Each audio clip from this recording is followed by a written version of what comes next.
Şərqi Türkistan təşkilatları yaxşılıq, kən-qorsaqlıq və muhabbətinin vasitəsi bolğan Qurban heyti məzgildə yetim və muhtajlarni unutub qalmadı.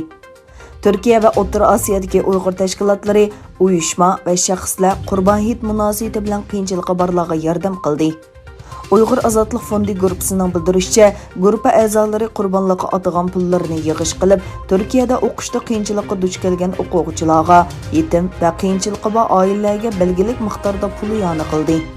Buningdan boshqa Sharqi Turkiston tashkilotlari va shaxslar Qurban heyitda qurbonlik go'shi tarqitish va boshqa turli yordam qilish faoliyatlarini davomlashtirmoqda.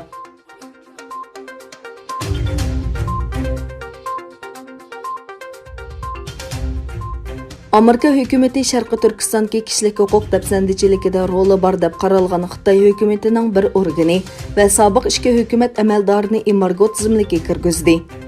Amerika Maliyyə Ministerliyi qarashliq tashqi mulkni kontrol qilish ishxonasining yozma bayonotida qaraganda, jazo tizimligiga kirgizilgan o'rin Şinjan ishlab chiqarish va qurilish atirti, ya'ni Bengtuan. Jazo tizimligida ekanligi xabar qilingan ishki hukumat amaldori bu o'rinning beshidagi Pingjaroy va uning sobiq mudirlarining biri Sunjinlong. Bayonotda jazo tizimligiga kirgizilgan organ va shaxslar sodir qilgan kishilik huquq tafsandachiligining Sharqi Turkistondagi Uighur va boshqa osonliq millatlarga qartilganligi, kollektiv xalqancha tutib turish va og'ir jismoniy jihatdan xo'rlashni o'z ichiga olganligi o'tirib qo'yildi. Bayonotda Şinjan ishlab chiqarish va qurilish atirti Sharqi Turkistondagi Xitoy Kommunistik partiyasiga qarashliq yerim harbiy tashkilot deb aniqlama berilgan. Bu tashkilot rayonni kontrol qilish va Xitoy hukumatining rayonning iqtisodiy taraqqiyotiga belgilagan tasavvurini yo'lga qo'yishga mas'ul. Egalanishcha, harbiy qurilmasi bor bo'lgan Bengtuanning 10 necha polkdan tarkib topgan 14 diviziyasi bor.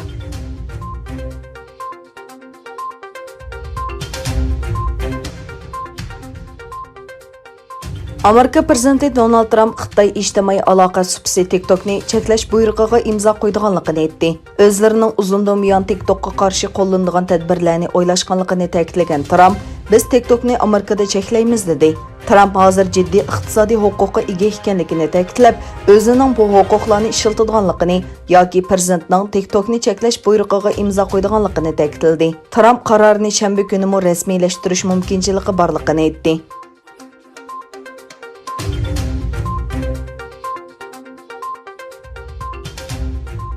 Germaniya 9 ayda Hong Kong alayida ma'muriy rayonida o'tkazilmoqchi bo'lgan qonun kengashi saylami 1 yil kechiktirilgandan keyin Hong Kong bilan o'tkazib berish kelishimini vaqtincha to'xtatganligini e'lon qildi.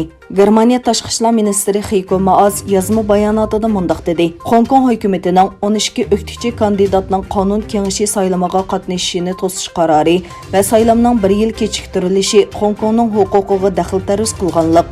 Maas bu qaror 4 faoliyatchi qo'lga ilingandan keyin chiqarilganligini ko'rsatib, ularning buningdan ansiraydiganligini aytdi. Maas navbatdagi taraqqiyotlarga asosan biz Hong Kong bilan o'tkazib berish kelishimini vaqtincha to'xtatishni qaror qildik dedi.